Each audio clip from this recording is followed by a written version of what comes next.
Well, good afternoon, everybody. I'm Nick Ray, the acting dean of the College of Applied Science and Technology, and I'm pleased to welcome you to the third and final session of our Distinguished Speakers Series for this academic year. And we have a very hot topic for our discussion today on the US, Europe, and Russia, and where everything is going in terms of those relationships. And we have an extremely distinguished panel to enlighten us further about the trajectory of those events. And I'll just briefly introduce the panelists and then hand over to our moderator, Dimitri. And first we have from the University of California, Riverside, Professor Paul J. Daneri, who is Professor of Public Policy and Political Science at UC Riverside. We also have from UC Riverside, Sydney Kerr from the Department of Political Science. And finally, we have Douglas London, who is Associate Professor at Georgetown University's Walsh School of Foreign Service and a former CIA station chief. Welcome to you all. Thank you for doing this. We really appreciate you being with us this afternoon. Our moderator is Assistant Professor Dmitry Nurullayev. Dmitry has been with us now for almost two academic years, and we're delighted to have him. He is really galvanizing our programs in international relations and international security here at the College of Applied Science and Technology. So without further ado, Dimitri, I am going to hand over to you, and you can start off the discussion. Hello, everyone. So my name is Dimitri. I'm an assistant professor of government in the College of Applied Science and Technology at the University of Arizona. I'm also the director or the co-director of these distinguished speaker series that we have launched a year ago. Thank you, Dean Ray, for this introduction. And without further ado, right, let me just quickly make a few comments about today's topic.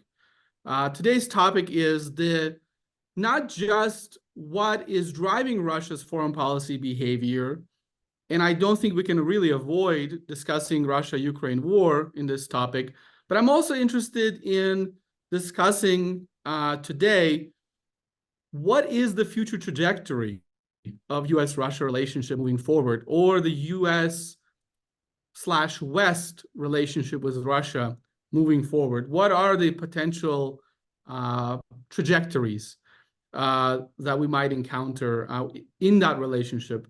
But I do think also that we're not really able to discuss that without understanding the drivers or the motivations behind Russia's behavior in the last few years, including Russia's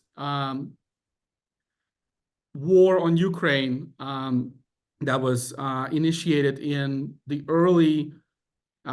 in February of 2022.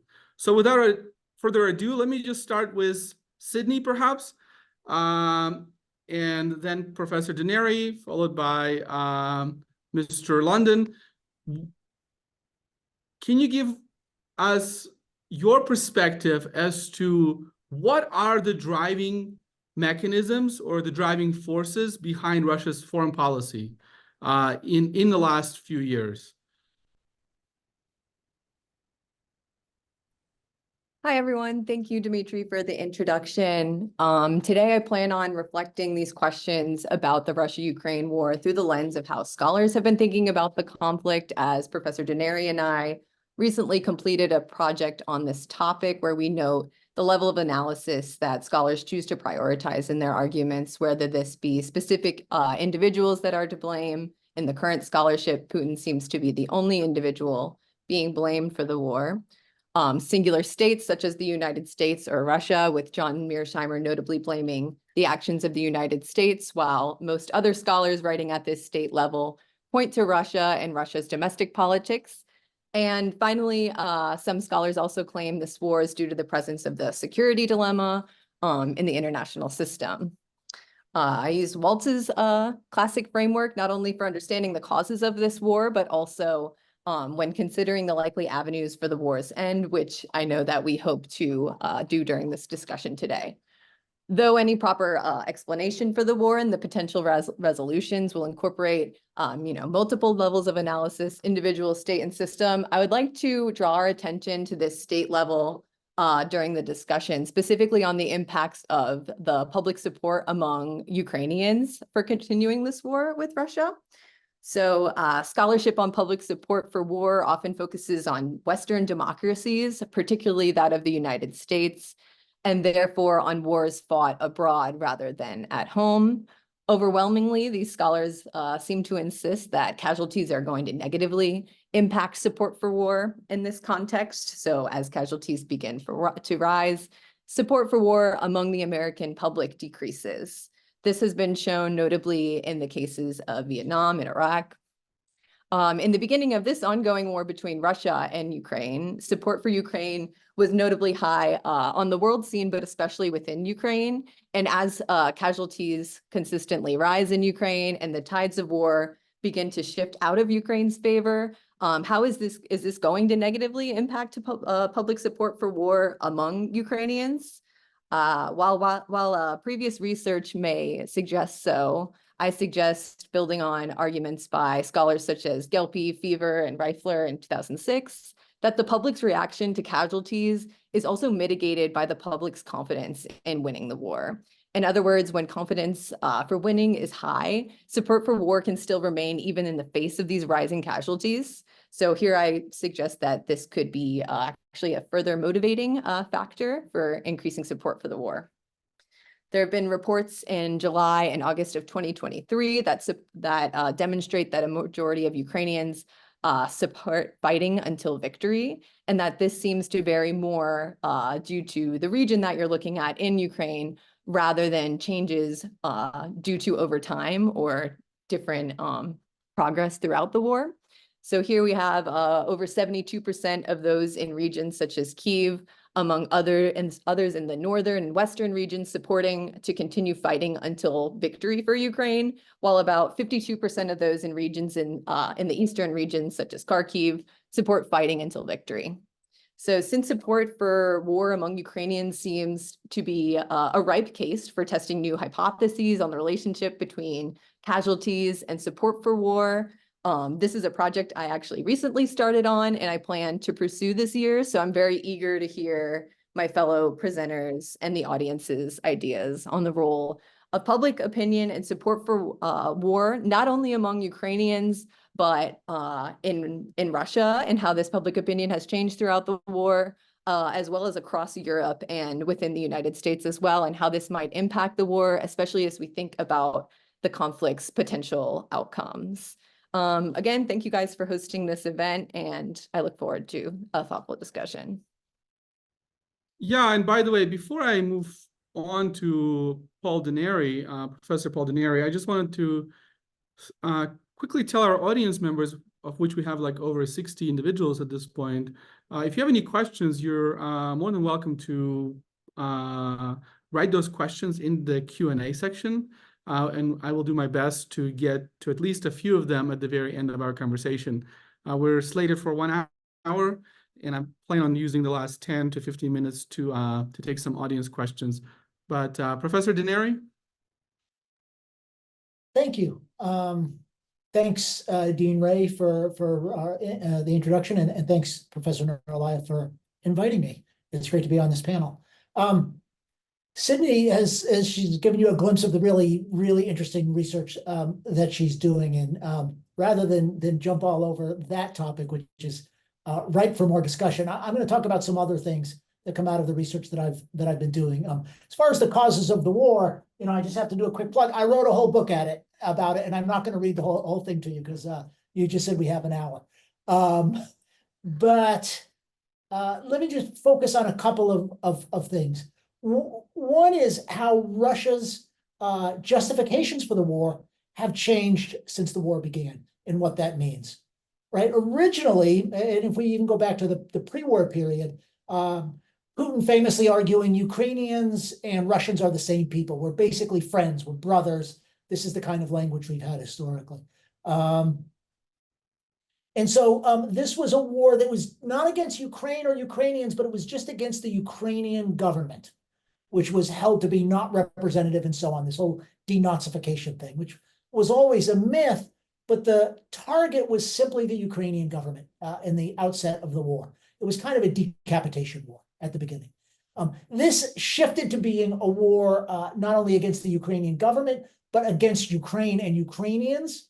And actually now it's a war against the West. And I think for the Russian audience that needs to be mobilized, as Sydney pointed out, this helps explain why the war is so difficult and why it's not going so well, is we're not merely fighting a bunch of Ukrainians, right? We're fighting against all of the West in the United States. But it also has the impact, in getting to your questions about the long-term relationship between Russia and the US, of basically positing a new existential conflict between Russia and the West. It's made this a much bigger conflict than it was originally. And on a similar theme, I would point out that if the war started out in part because Russia and Ukraine were on divergent paths domestically, Russia becoming authoritarian, Ukraine with some problems becoming democratic, that divergence is now greater than ever, right? So while we think about, well, where's the room for compromise, the war has actually decreased the room for compromise, not increased it. Again, Russia started claiming that Ukrainians were their brothers, and now they're seen as enemies. And if you read some of the stuff that Russian leaders are saying, it sounds very genocidal, right? They want to eradicate the very notion of Ukrainianness. In Ukraine, there were a lot of people, especially in the eastern part of the country, but a lot of people who saw Russia as a kin state, not as an enemy at all, right? That view has now decreased dramatically. Vast majority of Ukrainians now see Russia as an enemy. Russia's authoritarianism and its separateness from Europe have been dramatically reinforced by this war, while Ukraine's commitment to democracy and to joining Europe have been dramatically reinforced. And so the two states, if we think of the two societies, are further apart now than they've ever been in all of history. And that has important implications for what might happen down the road. So what does this mean for the future? I'll caution us, all of us, about being too confident about predicting the future when it comes to war, right? Only a fool predicts how a war is going to turn out. But I would simply say this: Russia, contrary to a lot of writing about the war, I don't think Russia is looking for a ceasefire to preserve the gains that it's gotten up to this point. Russia is looking for a victory, firstly over Ukraine, and secondly over the West. And I don't mean conquering all of the West, but I mean by defeating Ukraine, showing that it has defeated the West, because Ukraine is now the West. And I think Putin thinks that he can achieve this. And based on what we see on the battlefield, it's not clear that he's wrong. And actually, I don't think there's much chance for a ceasefire of any sort until it is proven wrong. Rather than going on, there's a lot of other things I can say. I'll stop there, except to say that I think these are some of the conditions that are going to shape the long-term future of this conflict and the long-term future of the U.S.-Russia relationship. Thanks. Thank you, Paul. Mr. Douglas? Doug? I mean, Mr. London, I apologize. Doug? Doug is just fine. But thank you, and thanks for having me here. Thanks for allowing me to be, at least virtually, in Arizona. I want to start off first with a disclaimer with my scholarly colleagues so I can manage your expectations. I am not a scholar. I was a spy for 34 years, and I ran operations to steal secrets from Russia as well as other places. So I teach intel studies at Georgetown, but as a practitioner.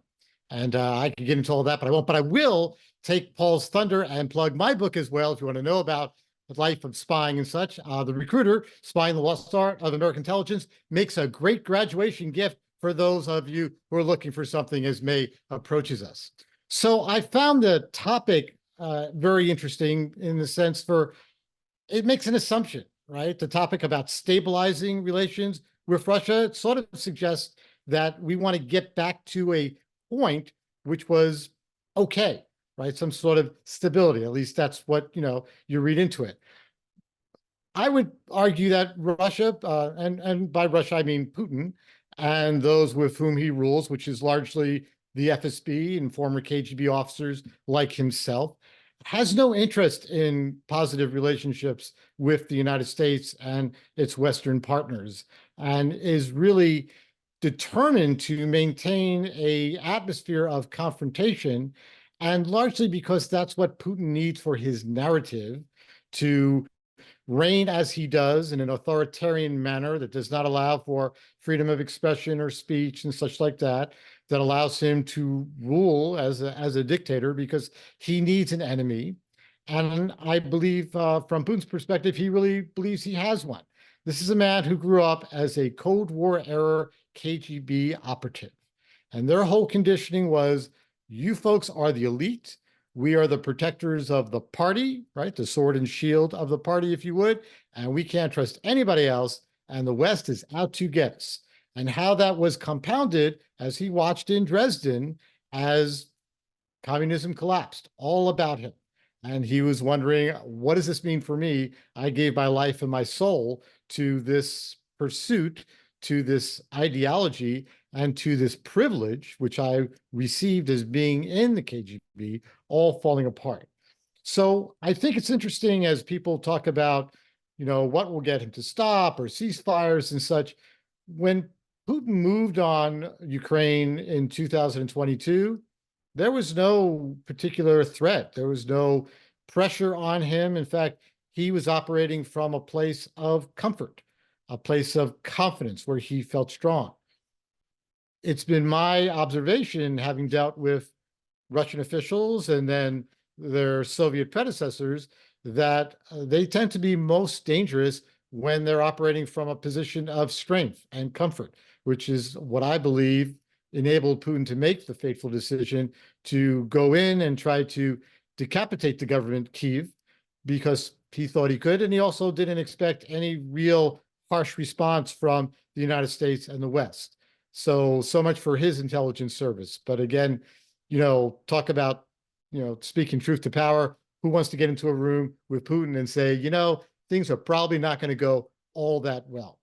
But the Russians have made some adjustments, as Paul and Brittany and Sydney said, and they're doing better on the battlefield. A lot of that is because of our own responsibility here, the United States, and not providing the support that Ukraine needs to resist against the Russian aggression. But I would kind of without going into too much detail and allowing more time for Q&A, is Putin needs a victory, but how do we define that? And we have to be careful, because the way we would define victory is different than how Putin would define victory. I think Paul has it right. Because of what this has cost him so far, his bar for victory becomes even higher. So I don't see him putting himself in a position where he's going to compromise or accommodate. And I don't think we should find him a face-saving way out. That's not going to work. More in terms of what he fears and the pressure he might face is more likely to compel him to think, for his own survival, of either pulling out of Ukraine or finding some way to stop the war so that he can still preserve power. Because at the end of the day, for Putin, his thinking is all driven by, what do I need to do to preserve power? And he's looking at threats internal, which to him is, some sort of organic popular revolt, which is why he's always taken out the likes of Navalny's and Boris Nemtsov's and such. And he's also worried about his army. Putin doesn't really have a lot of love for the army, because the KGB had an entire directorate spying on them. The FSB does it now within their counterintelligence directorate, the same first one. So to really push Putin means to apply pressure to Putin, where he has to think, what do I need to do to survive? And I just don't think we've been doing enough of that. And I think by even framing this question as, well, how do we make things better? And how do we give him a face-saving way out?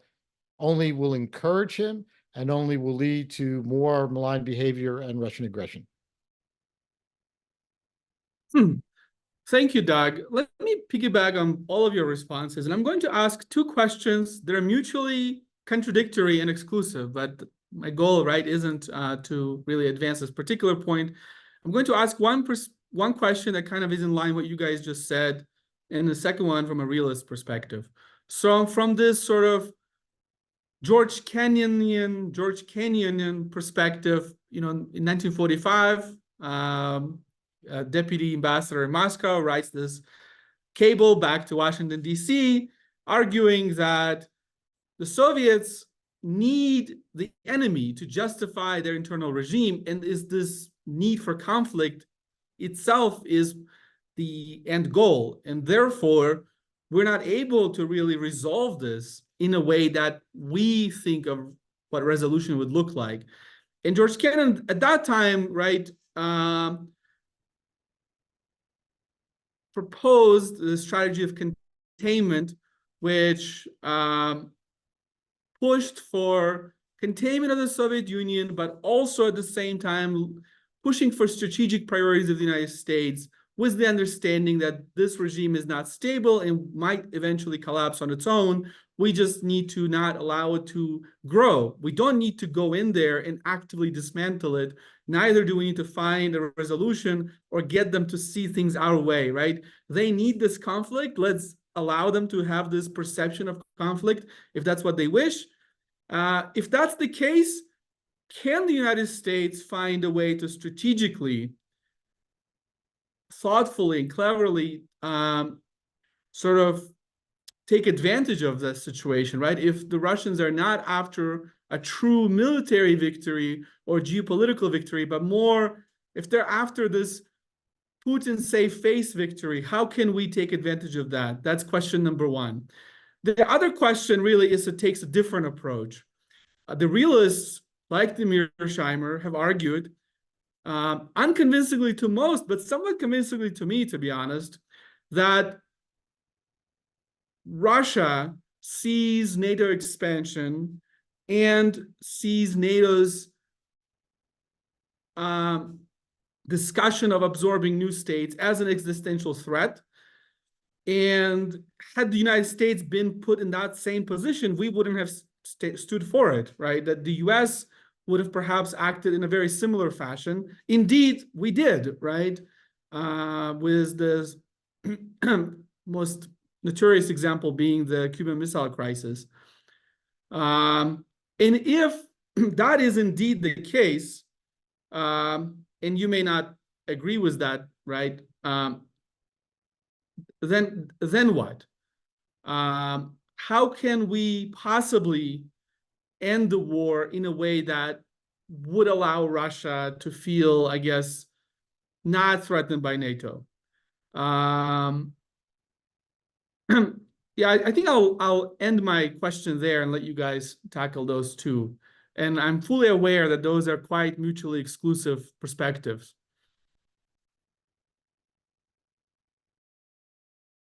I think one thing that I'd like to draw attention to in your question is there's somewhat, I think, of a contradiction of what we've all been saying, right? In thinking about Putin as causing the war and thinking about Russia as a state causing the war, right? If we can point to Putin alone as being the sole cause of the war, then thinking about the ending of war in some ways can become simpler, as by thinking when Putin dies, somehow loses power, etc., then Russia wouldn't carry on this war. But if we see this war as having Russian domestic causes, then I think that changes the conversation a bit.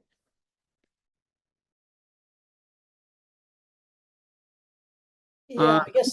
Sydney. Yeah, I agree with all that. Sorry, Doug, if I'm cutting you off. There's a lot there, and I'm not going to try to talk for an hour. And in picking up the questions you've asked, I'm also going to try to pick up at least one of the comments in the in the chat, Adam raises this question, which I'm going to summarize as what's our stake in this fight? And I think it's a good question. And is what's the United States stake in it? So first regarding Mearsheimer. What Mearsheimer has said about this war contradicts everything else he's written over the last 35 or 40 years about realism. Let's just start with that. Why he's got such a thing about this, I can't figure out, but I just want to point out it's a massive contradiction of everything he's ever written, and most realist doctrine as well.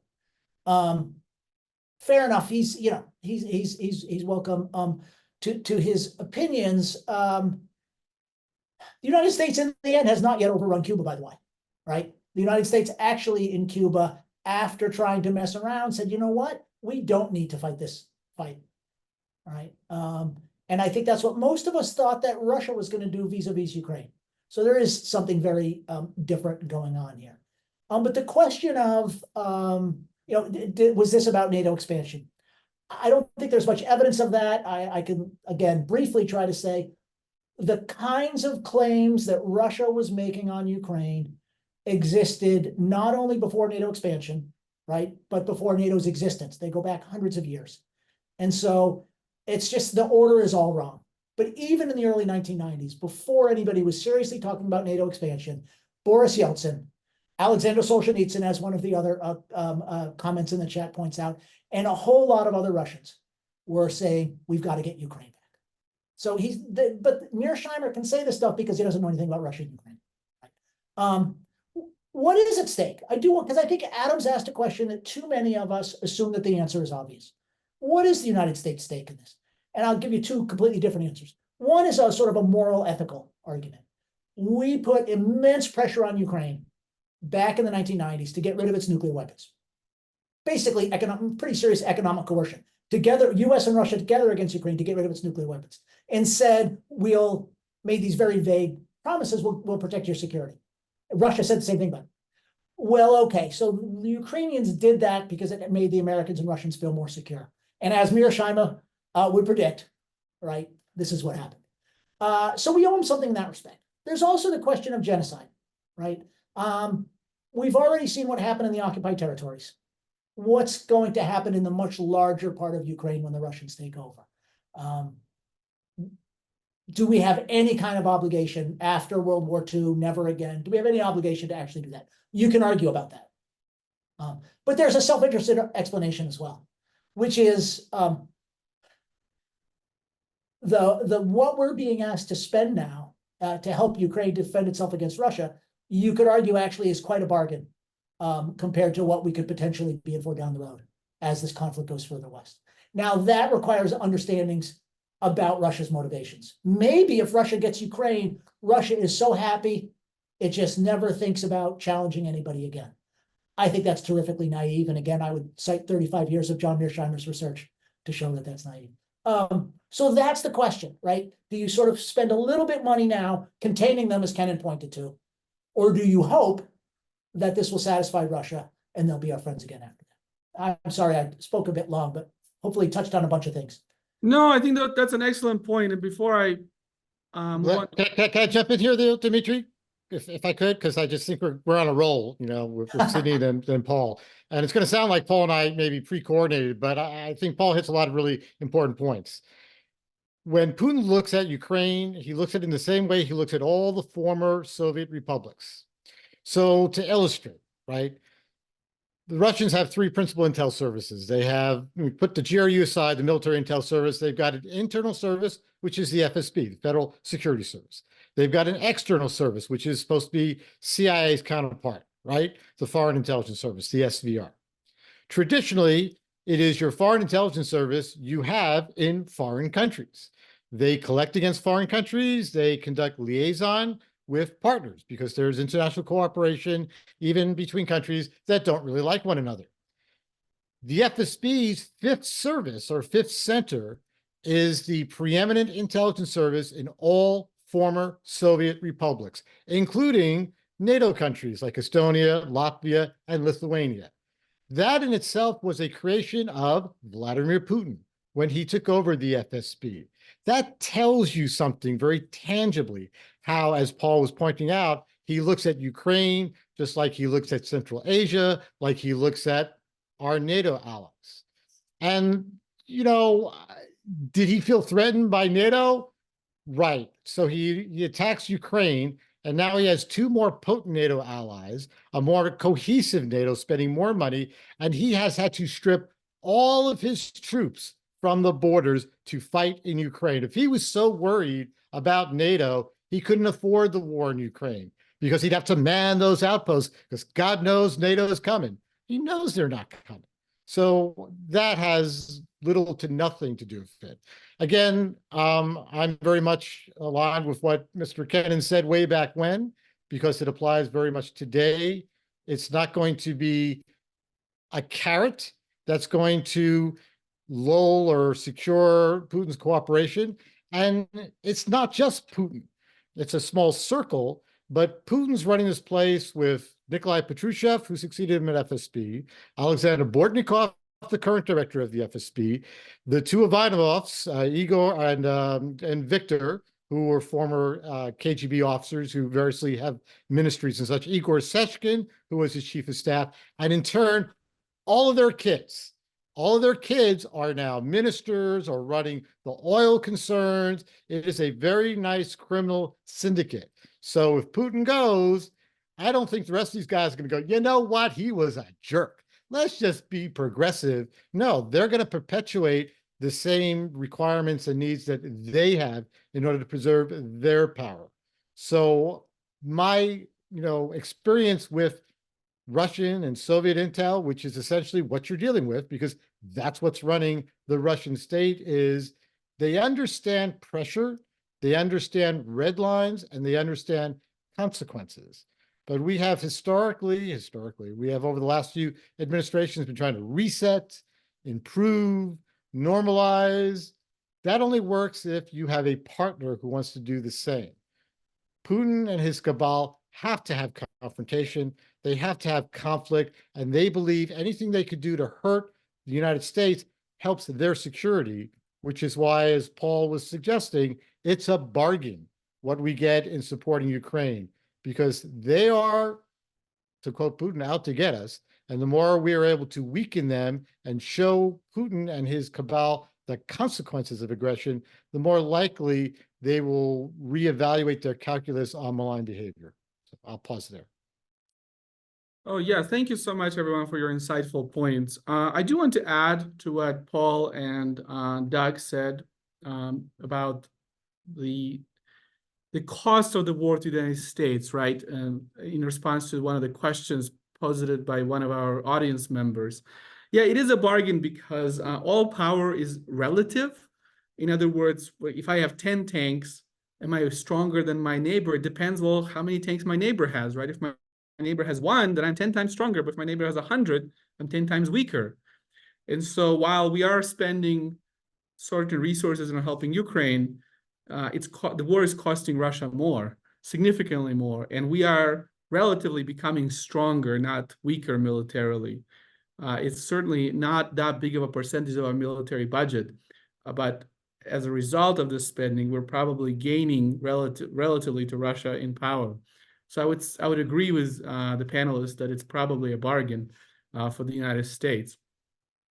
I will like to note quickly, though, right, that when thinking about Putin's decision-making, about NATO, I do think it's also important to think about not what is he thinking now, what was he thinking at the time he invaded. He didn't think this was going to be a 2-year war, right? He thought this was going to be a 72-hour affair. And to his credit, everybody thought it was a 72-hour affair. CIA thought that, everybody, unless somebody, somewhere thought differently, but just didn't tell anyone. At least I'm not aware of that kind of information. So we all thought this was going to be over quite quickly. I do want to move forward with our conversation, right? And by the way, I don't necessarily belong to all of these viewpoints. I just think it's important to inject them and ask them, and it makes for a more interesting conversation. But I do want to move forward and ask, so Russia recently had an election, right? If you can call it that, but Vladimir Putin won his subsequent term in office, which is now slated to expire in 2030. And he's eligible to run one more time after that, right? So at least in theory, currently, he could be around until 2036. On the other hand, we have an election coming up in the United States, and we know who the candidates are at this point. It's Joe Biden versus Donald Trump, and they have very different views on Russia. Do you have any thoughts as to, well, what could the consequences be, right, should Donald Trump win election in November of 2024, this year? If Biden wins an election, I think we probably can assume that things will progress. They are currently progressing. I guess it also depends who takes the Senate and the House. But there's not much Senate and House can do alone without the support of the president. So if the president is Donald Trump, I suspect we're going to have quite a jolt to our current position on Ukraine. And what would that look like? If any of you have any thoughts on that, please feel free to jump in.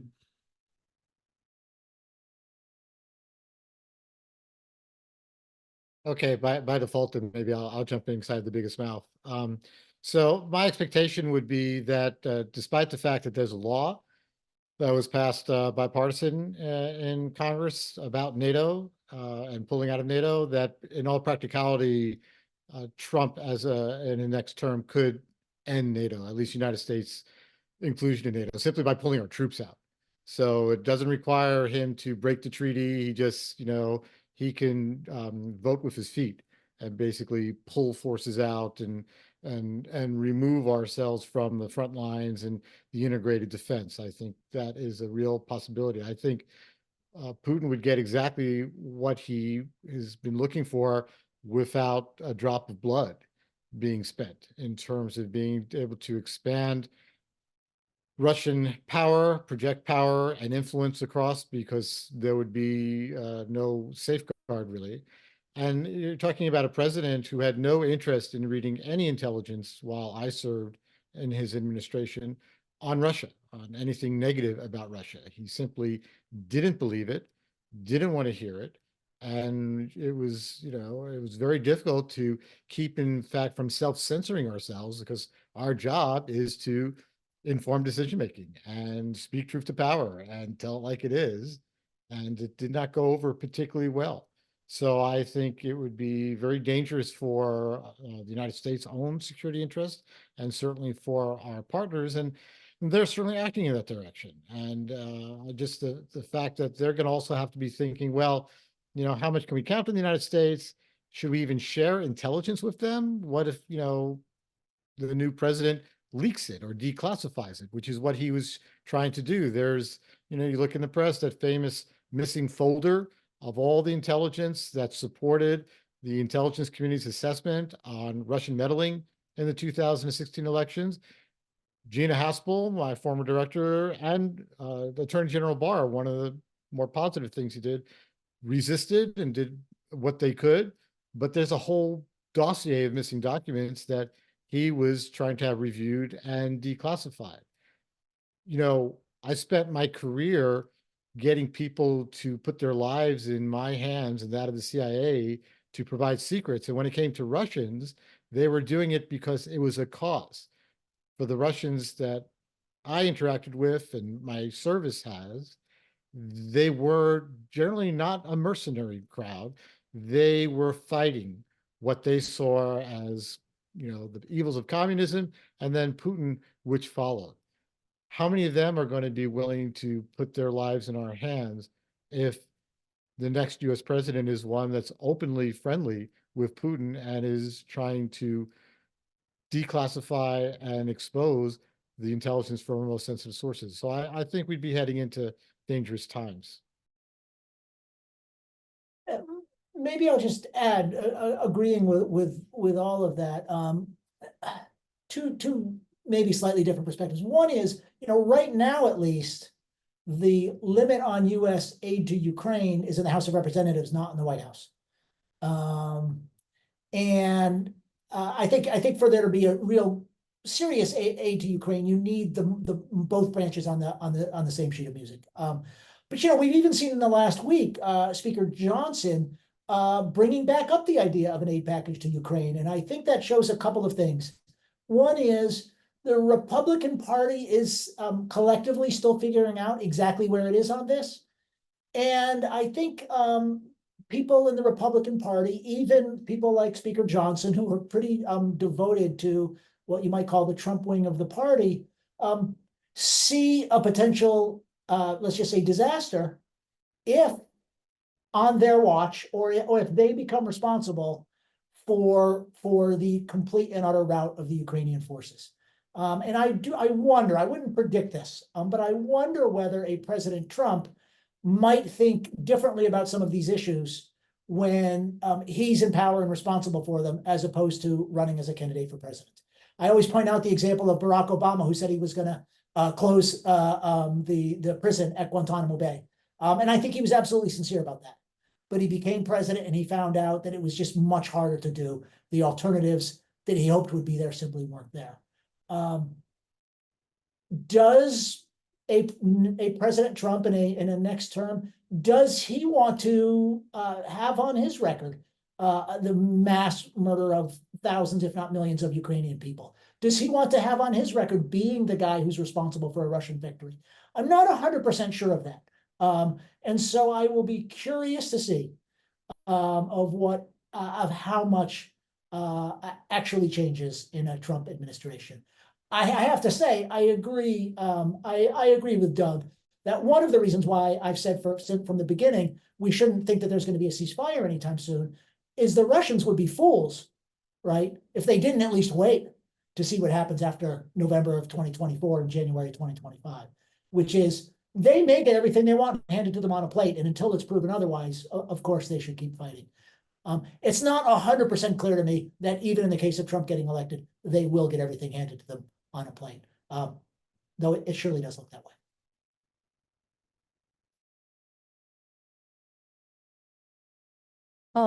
So regardless of who is in power in the United States, and I agree with much of what both of you just said, but regardless of who is in power in the United States, what are we looking for the US leadership to do, right?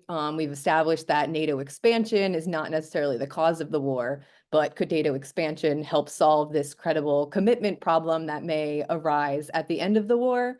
And again, what kind of level of commitment does that require from the US, whether this is Biden or Trump? And I'd love to hear either of your thoughts on that, if you have any. Go ahead, Doug. Okay, so I'm going to be the hawk here probably in the room. And again, consistent with what I've been saying, that I believe Putin's calculus responds best to, cost gain analysis here.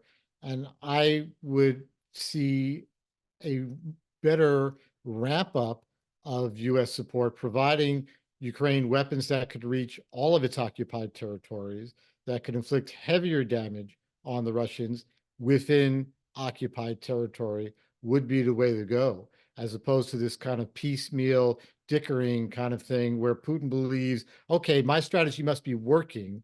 They're so afraid of triggering me that they're taking all this time on long-range missiles and F-16s and stuff like that. I think we have to flip that script and instead just go in the other direction and just arm them all out and to the teeth, and maintain a very aggressive posture in the sense that we need to be predictable in terms of the consequences Russia will face for actions that we have stated, and I hate to say red lines, but such as the use of a tactical nuclear weapon.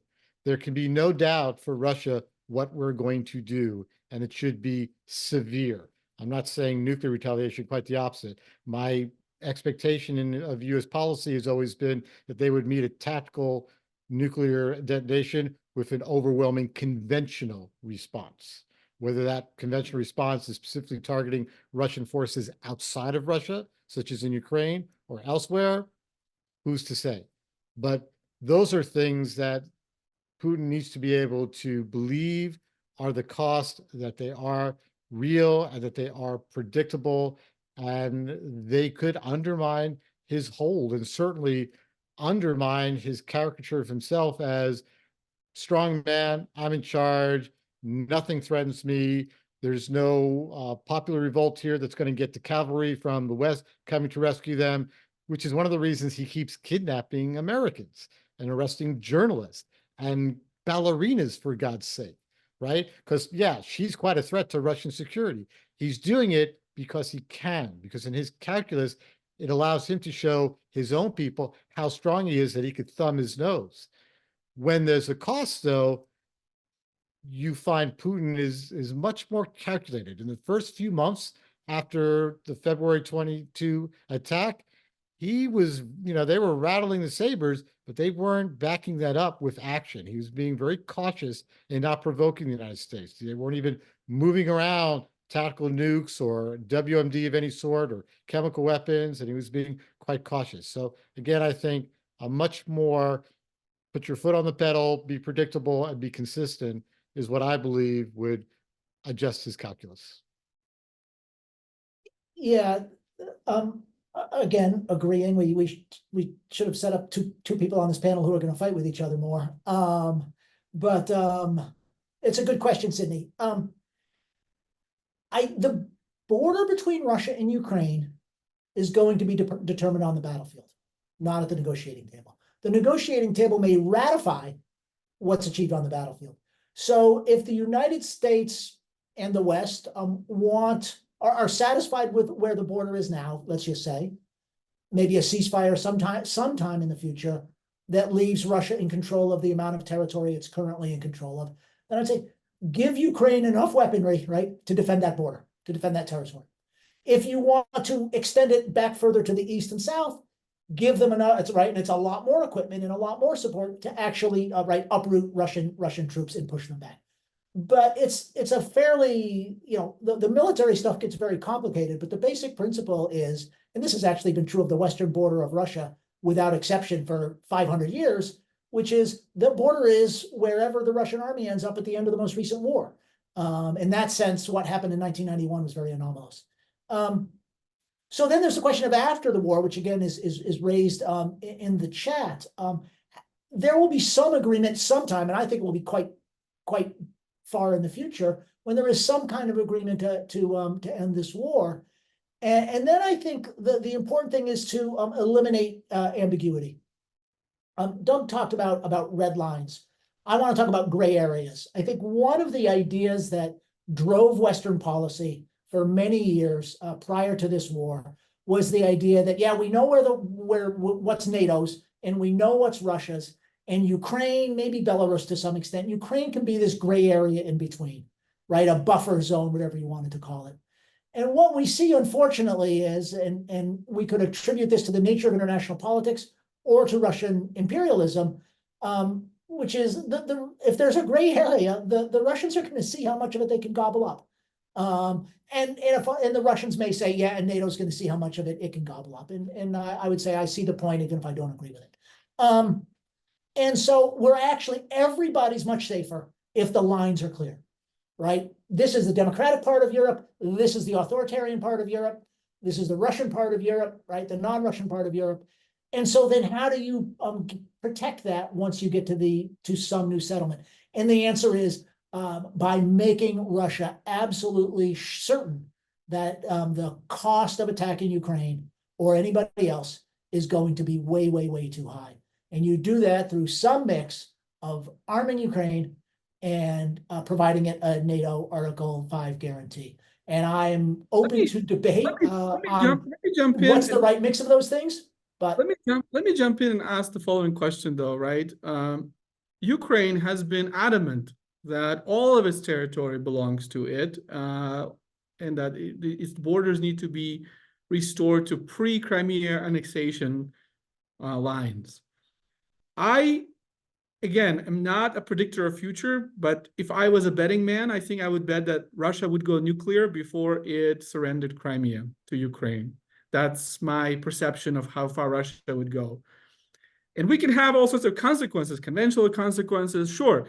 But our consequences could also be met with consequences, right? And how do you how do you get Ukraine to the negotiating table if you decide that, okay, let's end this war someday and let's draw this border? I do not see, again, I want to be very clear, right, that I'm not here advocating for Russia. That is not my intent. I'm just trying to be realpolitik, right, realistic.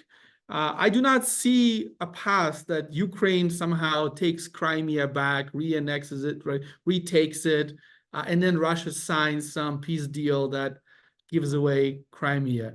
I mean, the only situation under which I could maybe see it if there was some sort of complete internal regime collapse in Russia. But even Navalny, right, has famously said Crimea is not a ham sandwich to just hand it back. So even Navalny wasn't pro returning of Crimea. And he's probably as democratic of a politician as Russia had in recent history. So how do you get Ukrainians to come to a ceasefire that they view as acceptable? So if I just jump, just a couple things there. Why is there this mass belief that, oh, Crimea, he'll go nuclear over Crimea? It's because that's the messaging Russia has been putting out for a long time, because that is what they want us to believe. But I'll put that aside for now. The other problem here in the negotiations is, for now, Putin's insisting, I'm not going to negotiate with the Ukrainians because there's no Ukraine. I'll negotiate with the Americans. Why does he think he can do that? Because that's exactly what we did in Afghanistan, right? We totally cut out the Afghan government. And he's like, well, if you did it there, you'll do it here.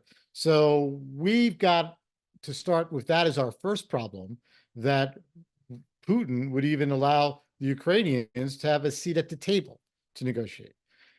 I think the Ukrainians know far better than we can on the outside. The problem from Putin is not going to go away.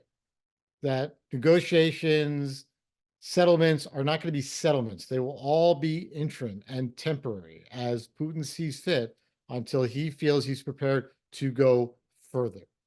Putin, his threshold for victory, as I suggested earlier, has to be a puppet government in Kiev, has to be, total victory on his part, which is why, frankly, the United States government doesn't like to talk about it. I think the Ukrainians are doing exactly the right thing by starting to hurt him internally and hitting his refineries and hitting everyday life that Russians have to face and hitting the one economic feature the Russians have, which is energy, right? So it's disappointing to me if, in fact, the U.S. government is going, please don't do Ukraine because we can't afford oil prices to go up during an election year. One that's a little more hypocritical to sell when we're not giving them any weapons at this point. But it is precisely the kind of strategy, because y'all were kind of touching on it first, this expectation that Russia was going to prevail quickly and early on. So the strategy was going to be that the Ukrainians would fight an insurgency. And that's largely how they were being prepared in a way that's similar to the approach with the Baltic states, where, y'all hang in there until the cavalry can come. Only for Ukraine, there was never necessarily going to be a cavalry anyway, because there's no NATO that was going to come. But the idea that they could hurt Russia, bleed Russia through an insurgency, make it so costly that they wouldn't necessarily have to win the war on the battlefield, but as so many insurgencies have done, win the war at home, where Putin himself would have to wonder, okay, how do I get myself out of this, right? So, they are not going to entertain any illusion that they can come to the table and walk away with a lasting, enduring settlement. At most, it's going to be they're responding to pressure that they just can't carry on, and they themselves need a delaying action. And just like Putin would do, he would use it as delaying action. But, in an honest room, to have these conversations, there's going to have to be a whole lot of assumptions. But again, I would challenge the assumption that Putin's red line before going nuclear is Crimea. I don't buy it. That's a sensitive area. And I would tell you that in 2022 or 2021, had there been some enterprise to say, you know what, we'll formally let you keep Crimea, and you remove yourself maybe from these provinces or come up with some, some settlement that we could validate, a buffer zone, and God knows what, maybe that would have worked, but we are well past that right now. And the Ukrainians are well past that right now. And I fear the United States isn't, but the Ukrainians, I think, know better.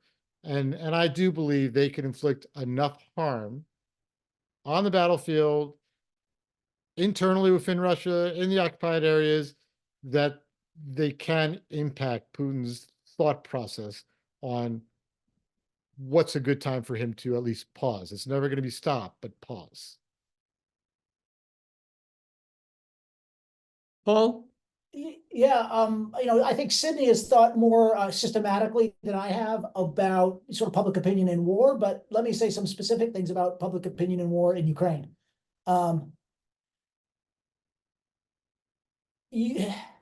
There's what Ukrainian politicians can say publicly, and there's what they can say privately. And publicly, they absolutely have to say, we're going to get every square inch of Ukrainian territory back. Privately, I think they understand that that's not the case. And to the point where Doug finished, even prior to 2022, I talked to a fair number of people in Kiev who say something like, yeah, we can't get, it's going to be hard to get Crimea back. We're not even sure we can get Donbass back. And they were fairly satisfied with kind of this long-term stalemate, because in Donbass and in Crimea, you had by far the most anti-Western voters in Ukraine. So in a way, the Russians had gerrymandered Ukraine, the Ukrainian electorate, in a way that was much more pro-Western. That was one of the great missteps they made in 2014. And so I think there were a lot of Ukrainians who, when you talk to them privately, thought that the Ukraine minus Donbass minus Crimea was unjust and everything else, but was tolerable.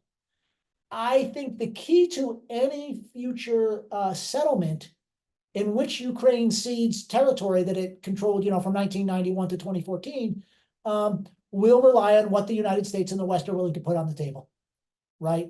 If we say, yep, sorry, you're not going to get back Crimea and you're not going to get back Donetsk, but what you are going to get once you've met the requirements is membership in NATO and the EU, not only do I think most Ukrainians would go for that, but more importantly, I think the Ukrainian leaders who would have to sign on to that would have some confidence that providing those two pathways to the West would give them a position to defend in the Ukrainian election. The problem with what's a lot have been said in sort of the Western discourse on this war is we have to convince the Ukrainians, to give up this territory. No politics. If that's all you do is give away a bunch of territory, well, you're losing your next election, right? And so that's not a viable political solution in Ukraine. And that's actually where the West can help. But again, I think we should hear what Sydney has to say about the broader picture here.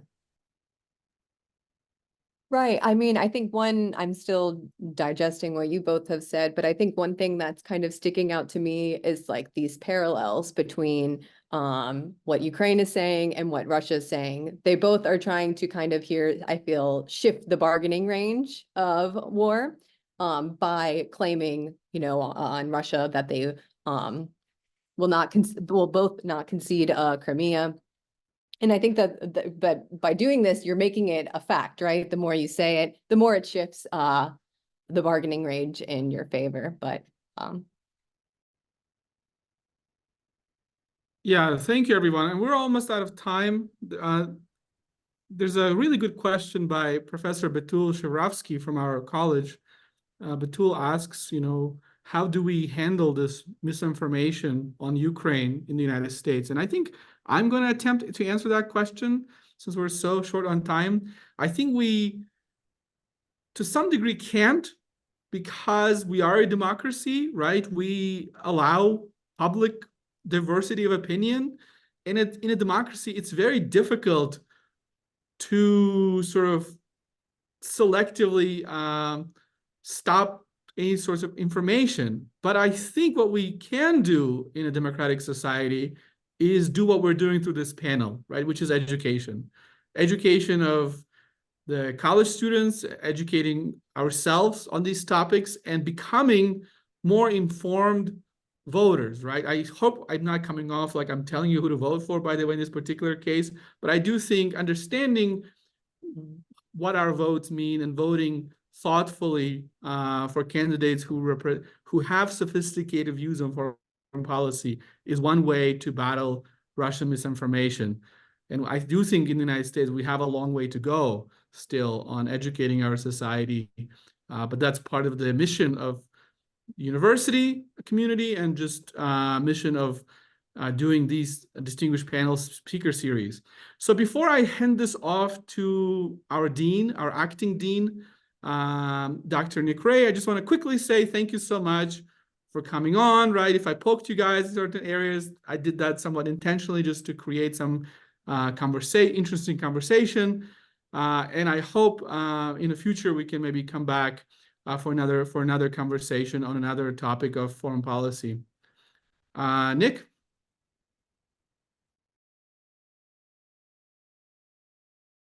Nick, your microphone is turned off. The bane of Zoom. Anyway, thank you, Dimitri, and I'd like to thank each of our panelists, Doug, Sydney, and Paul, for your very insightful contributions on this really critical conflict that I think has so many implications for the future of NATO, European security, and the international order. So it's been a very enlightening session. Thanks everybody for joining in, and I hope you will, panelists, come back and visit us sometime, whether virtually or in person. But thanks again, and thanks to Dimitri for putting it all together and doing a great job as the moderator. And I'm going to quickly add that I also would like to thank Ariella McRicci, who's our marketing specialist, who did all of the background work on this panel. So I want to thank her very much.